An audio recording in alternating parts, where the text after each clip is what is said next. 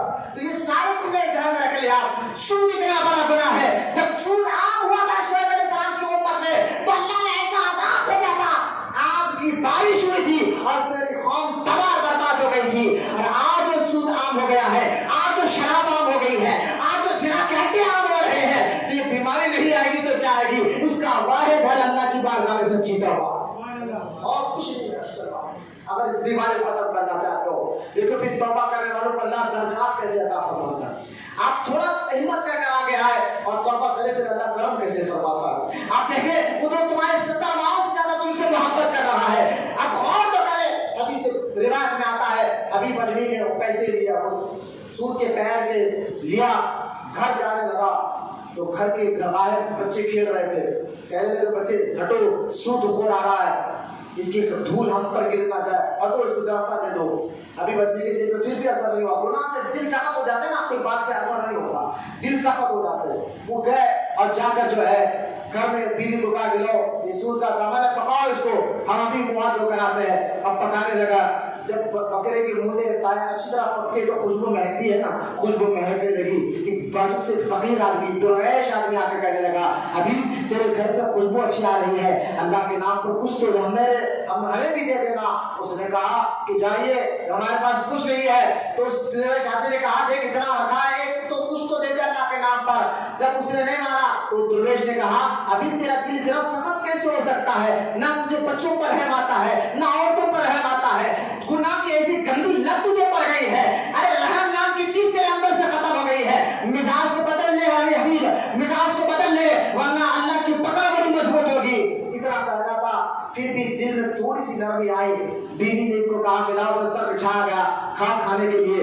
جب بگونا سے ڈھکن ہٹایا گیا تو کیا دیکھتے ہیں کہ سارا کا سارا جو سر پیر تھے نا بکرے کے وہ خون بن چکا ہے. اب تو اتنا دیکھنا تھا. بیوی نے کہنے لگی میں نے کہا نا تیرے گندی عادتوں کی وجہ سے کہیں اللہ کا عذاب ہمارے گھر میں نہ جائے. آج دیکھ لے, آج تو نے اس فقیر کو ایسے گدھے کے دے رکھا نا, اس معصوم کے گھر سے ان 3 دن کے بھوکے پیاسے بچوں کے سود کے عوض یہ بکرے کے موٹی پیر اٹھا کر لائے. لے تو بھی نہیں کھا سکتا, اللہ نے اس کو خون بنا دیا ہے, پیٹ بنا دیا ہے. حبیب اجمی کو یہ ایسا اتنا دل میں تکلیف ہوئی, وہ اسی وقت اٹھے اور خواجہ حسن بصری جو اس علاقے میں بصرہ میں رہا کرتے تھے. کون خواجہ حسن بصری؟ جو حضرت علی کے خلیفہ ہے. حضرت علی کے خلیفہ ہے, جو لوگوں کو تقریر کیا کرتے تھے. وہ حبیب گئے اسی محفل میں جہاں پر بصرہ میں خواجہ حسن بصری تقریر کر رہے تھے. خواجہ حسن بصری رضی اللہ تعالیٰ عنہ جب تقریر کر رہے تھے مسلمانوں, اس تقریر میں خواجہ حسن بصری نے کہا لوگوں توبہ کرو. لوگ بیٹھے ہیں, حبیب کیا کھڑے ہیں, لوگ گھر بیٹھے ہیں, کہا لوگوں توبہ کرو توبہ. اگر تمہارے گناہ, کیونکہ حبیب اجمی مشہور تھے, بڑے مشہور تھے اس سود کا کاروبار کرتے ہوئے. تو شیخ خواجہ حسن بصری کہنے لگے تمہارے گناہ حبیب کے اتنے گناہ بھی ہو جائے تب بھی اللہ توبہ کرنے والے کو گناہ کو معاف کر دیتا ہے. اور یہاں تک کہ خواجہ حسن بصری نے کہا اگر اس لوگوں نے بغداد کا وہ مشہور سود خور حبیب بھی توبہ کر لے, اللہ اس کی توبہ کو بھی قبول فرما لیتا ہے. یہ کہنا تھا شیخ حبیب اجمی نے. ہاتھ اٹھا کر کہا حضرت ہاتھ لائیے, توبہ کرتا ہو. سچی توبہ کی اور سارا مال غریبوں نے جسے لوٹا تھا جب بلا میں کھینچ کر آیا تھا واپس کیا. جب توبہ کر کر گھر جانے لگے, کچھ دیر پہلے جو بچے دیکھ کر کہنے لگے ہم کو سود خور آ رہا ہے, وہی بچے جب گھر کے باہر کھیل رہے تھے تو ان بچوں نے پھر دیکھا حبیب آ رہے ہیں. تو بچے آپس میں کہنے لگے بچوں ادب سے گھر جاؤ, حبیب توبہ کر کر آ رہا ہے, توبہ کر کر آ رہا ہے. حضرت شیخ حبیب اجمی سجدے میں چلے گئے, یا اللہ ابھی تو توبہ کر کر آیا ہو, ابھی تو نے مجھے لوگوں میں مشہور بھی کر دیا. سبحان اللہ, محبت سے بس اللہ نے سب چیز توبہ کو قبول کروایا اور ان کی توبہ کو اس طرح سے مشہور کیا کہ اپنے تو اپنے آج دیکھیں بغداد ان کا مزار مبارک ہے, ہزاروں کروڑوں لوگوں کی مزار سے فیض لے رہے ہیں. جو ہوتا ہے توبہ کا اثر, یہ ہوتا ہے سچی توبہ کا فائدہ. آج وقت ہے مسلمانوں اپنی مزاجوں کو بدلنے کا, اپنے خطاؤں کو بدلنے کا, اپنی سوچ کو بدلنے کا, اور اس کا واحد ذریعہ ہے اچھوں کی صحبت میں آپ بیٹھنا شروع کرو, نیک لوگوں کی صحبت میں بیٹھنا شروع کر دو. چھوڑ دیجیے یہ سارے کام گناہ سے جو ہے نا آپ کی جو مزاج میں جو آپ کے مزاج میں سختی آ رہی ہے, آپ کی سوچ میں جو سختی آ رہی ہے, یہ سارے کے سارے کام جو ہے اللہ اس کے رسول کو جو ہے ناراض کرنے والے کام ہے. آپ اس کو سوچ دیجیے. ایک روایت میں آتا ہے, اب دیکھیے بہت سے لوگوں نے دعا کر رہے ہیں, دعا قبول نہیں ہو رہی ہے. دعا کیوں قبول نہیں ہوتی ہے؟ کئی جگہ دعا ہو رہی ہے, کیوں قبول دعا نہیں ہوتی ہے؟ ایک روایت میں آتا ہے, ایک بزرگ سے پوچھا گیا کہ اللہ تعالیٰ دعاؤں کو قبول کیوں نہیں کرتا, وجہ کیا ہے؟ بعض دعائیں ایسے آپ دیکھیں کرونا وائرس کے لیے ہم دعائیں کر رہے ہیں کیوں قبول نہیں ہوتی ہے؟ تو آپ نے فرمایا تم اللہ کو جانتے ہو اللہ ہے ایک ہے لیکن پھر بھی اس کی اطاعت نہیں کرتے. اللہ کو جانتے ہو ہے ایک ہے لیکن پھر بھی اس کی اطاعت نہیں کرتے, پہلی وجہ. دوسری تم رسول اللہ کو پہچانتے ہو مگر پھر بھی ان کی پیروی نہیں کرتے. اور فرماتے ہیں تم قرآن پڑھتے ہو مگر اس پر عمل نہیں کرتے. تم اللہ تعالیٰ کی نعمت کھاتے ہو مگر اس کا شکریہ ادا نہیں کرتے. تم اس کا شکریہ ادا نہیں کرتے. تم جانتے ہو کہ دوزخ گناہگاروں کے لیے ہے مگر پھر بھی نہیں ڈرتے. شیطان کو تم دشمن سمجھتے ہو مگر پھر بھی اس سے بھاگتے نہیں ہو. موت کو تم حق سمجھتے ہو پھر بھی موتوں کو دیکھ کر تم عبرت حاصل نہیں کرتے, سبق حاصل نہیں کرتے. یہاں تک کہ فرماتے ہیں خوش اقارب کو اپنے ہاتھوں سے تم دفن کرتے ہو, یعنی اپنے رشتے داروں کو بھی دفنا کر تمہیں عبرت حاصل نہیں پکڑتے. بھلا ایسے کام تم کر رہے ہو پھر تمہاری دعا اللہ قبول کیسا کرے گا؟ یقین جانیے ان موتاؤں کو دیکھ کر حالات ہمارے سامنے ہے, کتنے لوگ مر رہے ہیں. ان موتاؤں کو دیکھ کر ہمیں عبرت حاصل کرنا چاہیے تھا. لیکن آئیے پھر بھی یہ وقت ہے توبہ کا وقت کھلا, دروازہ کھلا ہے, یہ موقع ہے. اس صحت آپ کو ہے نا کھانے ہوتی ہے مزاج صحت تندرستی جو آپ بیٹھے ہوئے ہیں اس کا ہی شکر ادا کرتے ہوئے توبہ کریں اور یہ نیت کریں کہ آج کے بعد میں پورے گناہ سے بچنے کی کوشش کروں گا. یہ توبہ کرنا, توبہ کے لیے کیا تین چیزیں ہیں کیا یہ تین شرطیں توبہ کے لیے. پہلی شرط کیا ہے جانتے ہیں؟ پہلی شرط یہ ہے کہ آپ گناہ کو گناہ سمجھیں. ہاں مجھ سے غلطی ہو رہی ہے, بعض لوگ نہیں مانتے ہیں, بعض نوجوان بچوں کو فون کے بارے میں کہو, رات میں جگنے کے بارے میں, غلطی کو غلطی ماننے کے لیے تیار نہیں. تو غلطی کو غلطی نہیں مانو, جب توبہ کرو گے تو توبہ قبول نہیں ہوگی. رابعہ بصری جیسے بزرگ, رابعہ بصری جیسے قلندر بزرگ فرماتی ہے آج تو ہماری توبہ ایسی ہو گئی ہے اس توبہ پر ہمیں توبہ کرنا چاہیے. یعنی صبح سے اسی توبہ کے بعد دل سے کوئی, یعنی دل میں پورا گناہ غلط کرنے کا پورا ارادہ ہے, صرف زبان سے توبہ کرو. تو ایسی توبہ پر تو ہمیں اور توبہ کرنا چاہیے. تو نہیں, گناہ کو غلطی کو غلط سمجھنا یہ توبہ کی پہلی شرط ہے.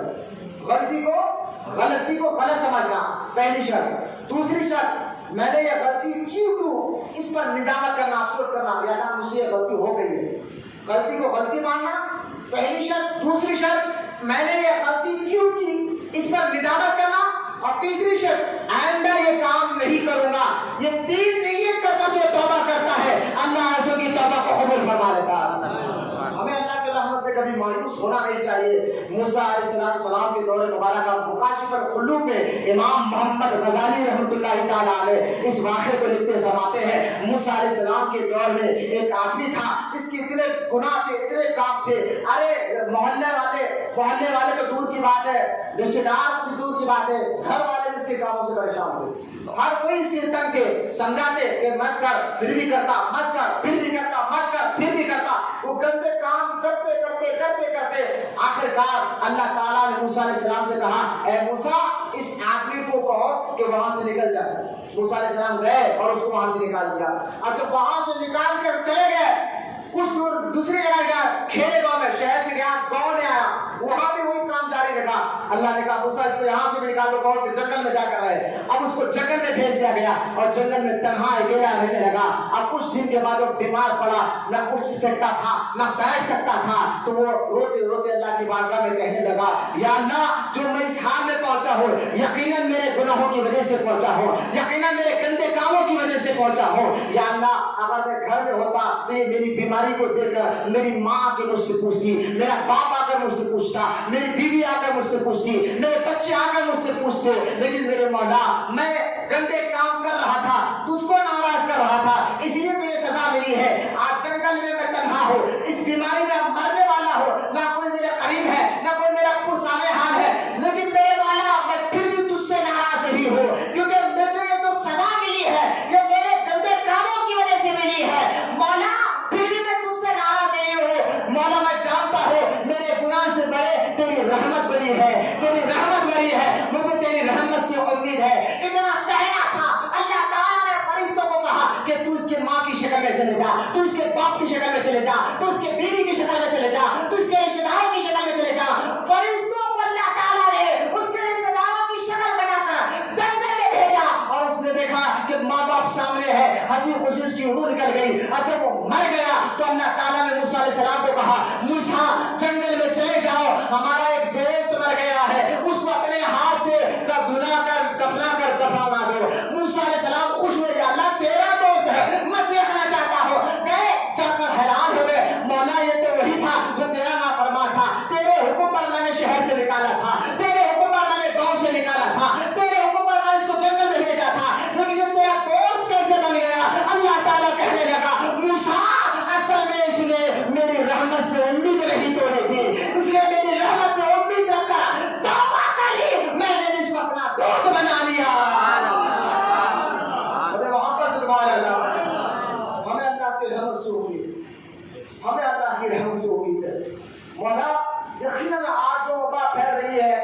مسلمان زوال میں آ رہا ہے، شراب، ناچنا گانا ہماری زندگی ہو رہی ہے، لیکن میرے مالک ہمارے گناہ سے بڑی تیری رحمت ہے، تیری رحمت پہ ہمیں یقین ہے، تو اگر معاف کرے گا تو گناہ پہلے آپ جانتے ہو، پہلے اگر کوئی گناہ کرتا تھا پہلے کی امت میں، اس کی رحمت کتنی وسیع ہے تاکہ رحمت، پہلے اگر کوئی گناہ کرتا تھا نا پہلے قوم میں تو اس کے گھر پر لکھ دیا جاتا تھا کہ اس نے رات میں گناہ کیا، چھپ کر بھی گناہ کرتا تھا، سارے محلے کو صبح معلوم ہو جاتا تھا۔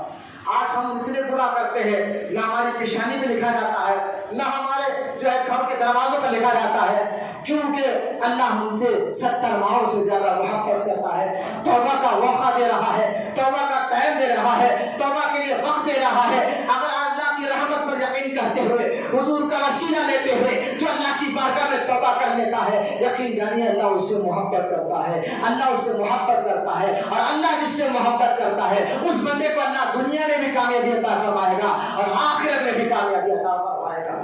اگر اس بیماری کو، اس وبا کو ختم کرنا چاہتے ہو، اللہ تعالیٰ کی رحمت سے امید رکھتے ہوئے سچی توبہ ہی اس کا حل ہے، سچی توبہ ہی اس کا حل ہے، ورنہ ہمارے گناہ تو ایسے ہیں، ہماری حرکتیں تو ایسی ہے، ہماری مزاج تو ایسی ہے، ہمارے کام تو ایسے ہیں، توبہ کے لائق نہیں ہے، پھر بھی کریم ہے، وہ رحمت رحیم ہے، رحم فرما رہا ہے، وہ غفور ہے، معاف کرنے کے لیے تیار ہے۔ اس لیے اور حدیث پاک میں آتا ہے، اللہ کے رسول صلی اللہ تعالیٰ علیہ وسلم ارشاد فرماتے ہیں، جب کوئی نوجوان بندہ جب گناہ کرتا ہے اور اس گناہ کا احساس، غلطی کا احساس ہونے کے بعد اللہ تعالیٰ کی بارگاہ میں جا کر عرض کرتا ہے، یا اللہ میں نے گناہ کر لیا ہے، اے اللہ تو معاف کرنے والا ہے، معاف کر دے۔ اللہ کو اتنی خوشی ہوتی ہے، اتنی خوشی ہوتی ہے، اللہ فرشتوں سے کہتا ہے، فرشتوں یہ بندوں کو تو دیکھو، گناہ کرتا ہے پھر بھی مانتا ہے اللہ ہے اس کی پکڑ کرے گا، اس لیے تو معاف کر دے، توبہ کرنے کے لیے میرے دروازے پر آ رہا ہے، فرشتوں گواہ ہو جاؤ میں نے اس کی غلطی کو معاف کر دیا۔ وہ تو ہمیں رسوا کب کرنا چاہتا ہے، حضور کے صدقے میں ہمیں وہ کامیابی دینا چاہتا ہے، حضور کے صدقے میں ہمیں تو دونوں جہاں میں کامیابی دینا چاہتا ہے۔ حضرت عمر بن خطاب رضی اللہ تعالیٰ عنہ کے دور مبارک میں ایک نوجوان آدمی جب جا رہا تھا، حضرت عمر کو دیکھا، ہاتھ میں اس کے شراب کی بوتل تھی، اس بوتل کو پیچھے چھپا لیا اور دل ہی دل میں کہنے لگا، اے اللہ میں سچی توبہ کرتا ہوں، عمر سے بچا لینا، یہ شراب کی بوتل ہے اس سے بچا لینا ورنہ عمر مجھے بہت مارے گے۔ حضرت عمر نے اس کو دور سے دیکھ کر قریب لا کر کہا، تو نے مجھے دیکھ کر پیچھے کیا چھپایا بتایا؟ اس نے کہنے لگا، حضرت میں نے چھپایا کوئی نہیں، سرکہ ہے، سرکہ جو سالن میں ڈال کر کھاتے وہ سرکہ ہے۔ حضرت عمر نے کہا سرکہ ہے تو بتا تو صحیح۔ جب اس نے دل میں توبہ کرتے کرتے حضرت عمر کے سامنے بوتل سامنے رکھی، دیکھ کر وہ خود بھی حیران ہو گیا کہ کچھ دیر پہلے اس بوتل کے اندر شراب تھی، اللہ نے اس کی توبہ کی برکت سے وہ سرکہ بنا دیا۔ یہ پہلے دور میں ہوتا کیا تھا توبہ کے لیے؟ آپ جاؤ دیکھیے، حضرت موسیٰ علیہ السلام جب طور پر گئے تھے توریت لانے کے لیے، اس کو ذرا غور سے سننا، طور پر گئے تھے توریت لانے کے لیے، جب توریت لانے کے لیے گئے تو حضرت موسیٰ علیہ السلام آنے تک سامری جادوگر نے، ادھر نظر رکھے، ادھر نظر رکھے، اور بچہ دیکھو گے بچوں باہر جاؤ، سامری جادوگر نے ایک جو ہے بچڑا بنایا تھا سونے کا، پتل کا، سمجھے گائے بنا تھی، اور اس کے اندر مٹی جادو سے جو پھونک کر مٹھی ڈالی تھی۔ مٹی کی بڑی طویل واقعہ، وقت نہیں آتا تو اس میں بتاتا کہ اللہ کے نیک بندوں کے قدموں کی مٹی بھی مردوں کو زندہ کرتی ہے۔ اس واقعے سے میں آپ کو بتاتا کہ وقت نہیں ہے زیادہ، لیکن سامنے جادوگر نے جو مٹی پتل کے گئی بنائی تھی نا، اور وہ گئی بات کرنے لگی۔ کب بات کرنے لگی؟ جب اس نے اس مٹھی کو پھینکا اس پتل کے گئی پر، اور مٹھی تھی کیا؟ تو قرآن پڑھ کر دیکھے، حدیث پڑھ کر دیکھے، وہ مٹھی جبریل علیہ السلام کے گھوڑے کے پیر کی ہوتی ہے۔ یہ عجائب القرآن ہے، عبد المصطفیٰ بن صاحب قبلہ رحمۃ اللہ تعالیٰ نے لکھا ہے، تفسیر میں آیا ہے کہ جبریل علیہ السلام جب فرعون کو ڈبانے آئے تھے اللہ کے حکم سے، تو جب گھوڑے کی جا رہے تھے تو جادوگر نے دیکھ لیا تھا جبریل علیہ السلام کے گھوڑے کو، اس مٹھی کو اس نے لے کر رکھ لیا تھا اور اس نے پتل پہ اس پتل کی گئی پر ڈالا تو بولنے شروع کر دی۔ تو یہ اللہ والوں کی بات ہے، خیر تو بولنے شروع کر دی تو سامنے جادوگر کہنے لگا کہ موسیٰ تو اللہ کے پاس گئے طور پر بات کرنے کے لیے، لیکن اللہ تو اس میں آ گیا، معاذ اللہ یہ اللہ ہے، یہ بات کر رہا ہے۔ 70,000 لوگوں نے اسلام کو چھوڑ کر گئے کو خدا مانا تھا۔ جب موسیٰ علیہ السلام آئے، بڑا طویل واقعہ ہے، موسیٰ علیہ السلام آئے، ان قوم کو سجائے، تم نے یہ کیا کر دیا؟ ان کو پھر سے کلمہ پڑھایا. انہوں نے کہا اب اے موسیٰ اللہ سے تو ہم توبہ کرتے ہیں. یہ تو یار ایک ان کی توبہ تھی. اور اللہ کا حکم کیسا آیا؟ ایک تمہاری اور ہماری توبہ ہے جو تمہیں اللہ رسول بھی کرنا نہیں چاہتا, تمہارے گناہ دوسروں کو بتانا بھی نہیں چاہتا, بس دل میں سچی توبہ کرو اسی وقت اللہ معاف کر دیتا ہے. وہ موسیٰ علیہ السلام کی امت تھی, ان لوگوں نے کہا ہم سے غلطی ہو گئی ہے, اے موسیٰ اب بتاؤ ہمارے اللہ کو توبہ کیسے قبول کرے گا؟ آج ہم توبہ کریں تو بس سچے دل سے استغفار پڑے, غلطی کو غلطی مان کر ندامت کر کر توبہ کر لے, اللہ توبہ قبول کر لے گا. یہ ہماری توبہ ہے. ارے رسوا نہیں کرنا چاہتا اللہ تعالیٰ میں. وہ خواب کو دیکھے, جب انہوں نے کہا اللہ سے پوچھے اب توبہ کیسا کرے, تو اللہ تعالیٰ نے کہا موسیٰ ان سے کہو یہ سارے لوگ میدان میں جمع ہو جائے, اب جمع ہو کر باپ بیٹے کو قتل کرے, بیٹا باپ کو قتل کرے, ایک دوسرے کو قتل کرے, ایک دوسرے کو جان لے لے ایک دوسرے کی مار کر, تو ان کی توبہ کو تب میں قبول کروں گا.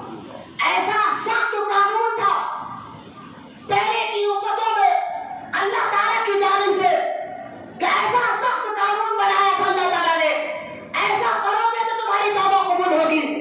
لیکن قربان جاؤ مصطفیٰ کے دیواروں, مدینے والے کا کام دیکھو, حضور کا صدقہ دیکھو, اگر کوئی سچے دل سے ایک آنسو نکال لیتا ہے اللہ اس کے پہاڑ سے گناہوں کو بھی معاف کر دیتا ہے. تمہیں یہ سب کرنے کی ضرورت نہیں ہے. ارے یار تو حج کا موقع ہے, جو لوگ خالی حج کے لیے جائیں گے, اور دیگر ممالک جو بھی جا رہے کم تھوڑے وقت عرفات کے میدان میں, جو حاجی عرفات کے میدان میں پہنچ جاتا ہے اللہ اس کے حقوق العباد جیسے گناہوں کو معاف کر دیتا ہے. مزدلفہ میں اللہ تعالیٰ حقوق اللہ کے حقوق اللہ عرفات میں معاف ہوتے ہیں, مزدلفہ میں جو ہے حقوق العباد معاف ہوتے ہیں. ایسی جگہ دے دی, دن دے دیا, وقت دے دیا, ٹائم دے دیا, اور کہا یہاں تک کہ جمعہ کا دن ہو, اگر تمہیں دن اور ٹائم میں نہیں ملے بس تم غلطی کو احساس کر کر توبہ کر لو, پھر اللہ تمہیں معاف فرما دے گا.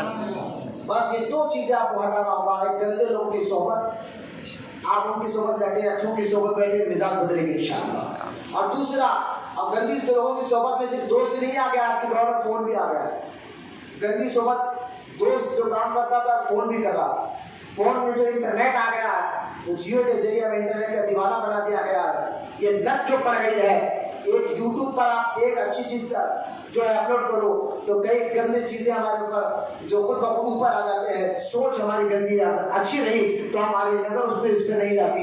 اگر سوچ ہی گندی رہی تو پھر نیکی توبہ کو دل ہی نہیں چاہے گا, نیکی کرنے کو دل ہی نہیں چاہے گا. اللہ کی رحمت کے واقعات میں نے دل سنائے ہیں, اور سوچ کو آپ کو بدلنا ہوگا, صحبت کو آپ کو بدلنا ہوگا.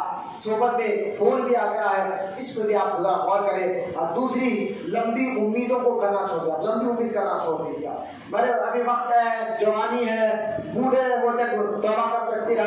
وقت جوانی کوئی موت کا کوئی وقت نہیں ہے, کب بھی وقت آتا ہے. یہ لمبی امید کی وجہ سے بھی ہمارے سے گناہ ہوتے ہیں, ہم سے غلطیاں ہوتے ہیں. تو لہٰذا ان لمبی امیدوں کو بھی چھوڑے اور اللہ کی بارگاہ میں حضور کے صدقے میں سچی توبہ کرے. جو حضور کا وسیلہ لے کر اللہ کی بارگاہ میں توبہ کرتا ہے, قرآن میں اللہ فرماتا ہے واللہ غفور رحیم, اللہ کو معاف کرنے والا اور رحم کرنے والا پائے. لہذا آئیے ہم دعا کرتے ہیں, اللہ یا رحم الراحمین, یا رحم الراحمین, یا رحم الراحمین, یا ربنا یا ربنا یا ربنا یا ربنا یا رب العالمین. ہمارا یہاں مولا یہاں بیٹھنا, مسجد میں بیٹھنا اپنی بارگاہ میں قبول فرما. مولا ہماری ٹوٹی پھوٹی عبادتوں کو قبول فرما.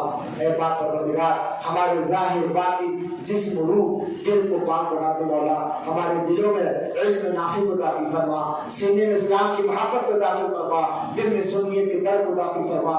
یا اللہ ہمیں سچا عاشق رسول بنا, قیامت تک ہماری نسلوں میں عاشق رسولوں کو پیدا فرما. یا رب العالمین, جتنے بوڑھے بچے نوجوان بیٹھے مولا اور دل سے تیری بارگاہ میں توبہ کرتے ہیں, ان کی توبہ کو قبول فرما. جو گناہ جان بوجھ کر کے اسے بھی معاف فرما دے, جو انجانے میں کہ اسے بھی معاف فرما دے. تیرے حبیب نے ہمیں بتایا جو سچے دل سے توبہ کرتا ہے تو اس کی توبہ کو ضرور قبول کرتا ہے. تو اپنے بندوں سے 70 ماہوں سے زیادہ محبت کرتا ہے. مولا تجھے تجھ سے اسی محبت کا ہم تجھے واسطہ دیتے ہیں. تو کریم ہے، کرم فرماتا ہے، تجھے کریمیت کا واسطہ دیتے ہیں. تو رحیم ہے، تجھے رحیمیت کا واسطہ دیتے ہیں. تو رحمان ہے، تجھے رحمانیت کا واسطہ دیتے ہیں. تو غفار ہے، تجھے غفاریت کا واسطہ دیتے ہیں. تو رزاق ہے، تجھے رزاقیت کا واسطہ میرے مولا. اس وبا کو ختم فرما دے مولا، اس بیماری کو ختم فرما دے مولا. اس بیماری میں جو لوگ مبتلا ان کو بھی صحت عطا فرما دے میرے مولا. مولا ہمیں گناہوں سے نفرت عطا فرما، نیکیوں سے محبت عطا فرما، اچھوں کی صحبت عطا فرما، بروں کی صحبت سے ہماری حفاظت فرما. دنیا میں رکھ تو ایمان پر رکھ مولا، دنیا سے اٹھا تو ایمان پر اٹھا مولا. پروردگار ہمارے ماں باپ کی بخشش فرما. پروردگار ہمیں نیکیوں سے محبت عطا فرما. ہر نیکی کو ہمارے لیے آسان بنا دے میرے مولا. ہم سب کی دعاؤں کو سرکار مدینہ صلی اللہ تعالی علیہ وسلم کے صدقے اور سرکار غوث پاک رضی اللہ تعالی عنہ کے صدقے میں مولا ہم سب کی دعاؤں کو قبول اور مقبول فرما. وما علینا الا البلاغ والحمد للہ رب العالمین.